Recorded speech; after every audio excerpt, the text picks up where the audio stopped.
Hello. Our veterans come home to another war, the war for peace of mind, and 22 of them commit suicide every day. Our guest today is someone who knows this story all too well. Jake Walsh is the founder of Honor Our Heroes. Welcome, Jake. Thank you. Thank you for having me. Well, we're thrilled to have you again on the show.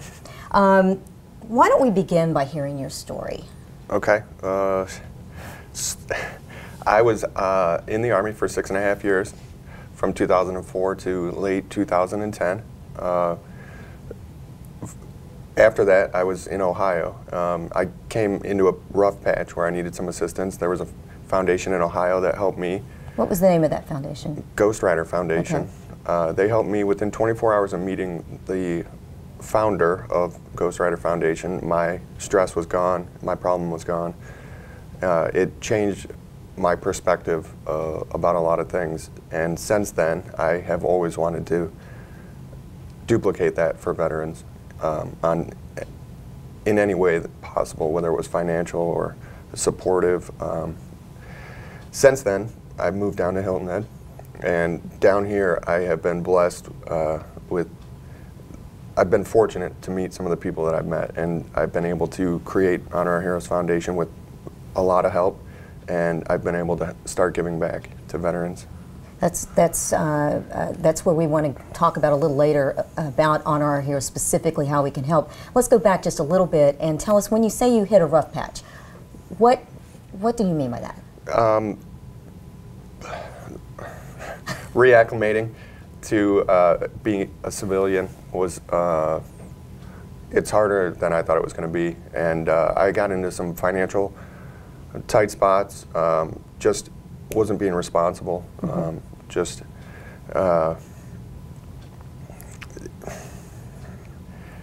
I call that re-entry. Whenever we go on a trip, my husband or anybody in our family, there's a few days after a trip you come back and you're all scatterbrained, and it's re-entry, and you got to get all your things in order. Yeah. But re-entry for a soldier has to be overwhelming. It can be lifelong. As you mentioned, there's 22 a day that they don't re-enter. You know, wow. They don't get it figured out. They don't get turned right side up, and unfortunately, they take their life. So what we're doing, Honor Our Heroes Foundation, is trying to help them progress forward with that transition. Some of the ways that we're doing that is we're supporting small businesses, veteran-owned small businesses. About a year ago, we helped an Iraq war veteran who is a oysterman, fisherman. He does oysters in the area, in the May River and surrounding area, and he sells them to local businesses. We gave him a small business grant, and we basically bought some equipment for him so that he can go to the next level. Oh, that's a great story. Helping veterans with jobs, you know, giving them a purpose. Small business grants allow us to do that. We help with short-term financial assistance, so we've also helped guys that are not able to pay rent or their utilities. We've stepped forward with the money for them, and then we're also working with Brain Corps of the Low Country right now for guys that have PTSD and TBI. We're trying to get veterans in there to help them with that re-entry. So, and by the way, there was a wonderful article in CB2 that just came out, and it'll give a lot more details than we're going to get to today. But I think we really need to touch on Brain Corps a whole lot after in the remainder of this show, because we are just about to go to a break. I would like to ask you a little bit about PTSD real quickly. Maybe, what are the signs of PTSD? There can be a lot of symptoms. Anything from unsettled behavior, insomnia, anxiety. There's a lot of symptoms. I'm just trying to think of some of the ones that I have.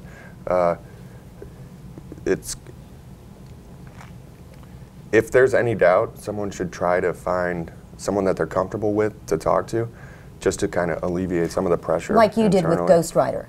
Right. So yeah. After the break, we're going to hear more about Brain Corps and hear more from Jake Walsh. Please stay tuned.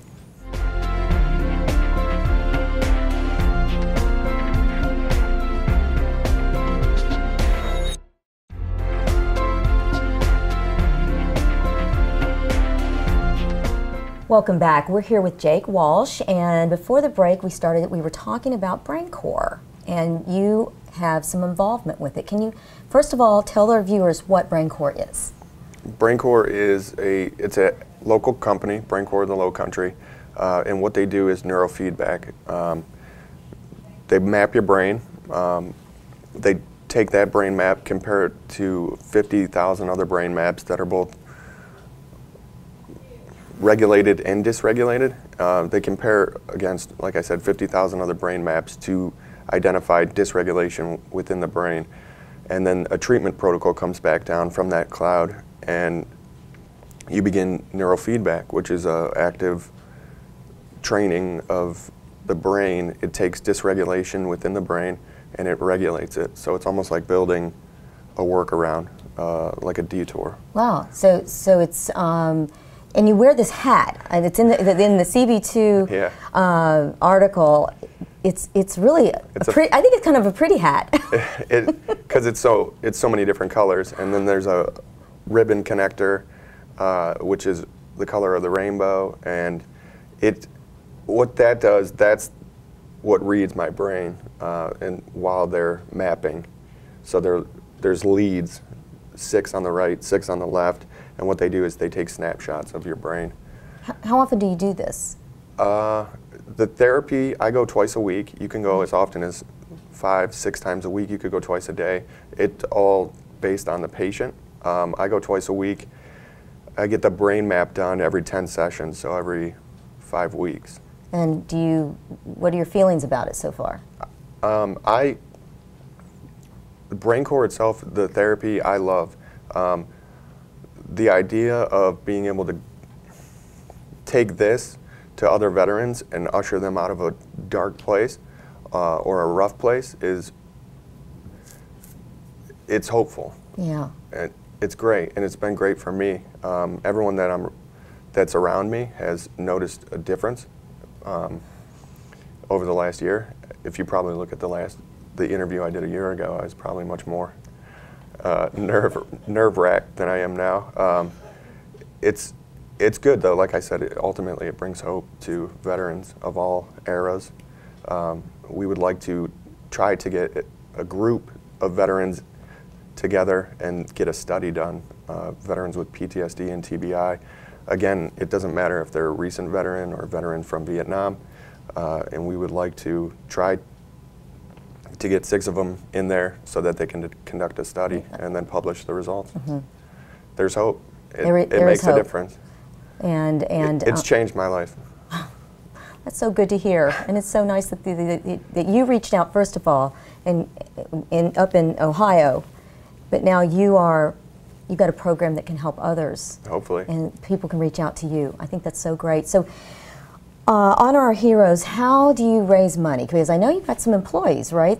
We have a board of directors. Okay. Everyone is volunteer, though. We don't have any paid staff. Okay, no employees then, no paid staff, okay. All the money that we raise goes towards furthering our message, promoting our message, or towards veterans.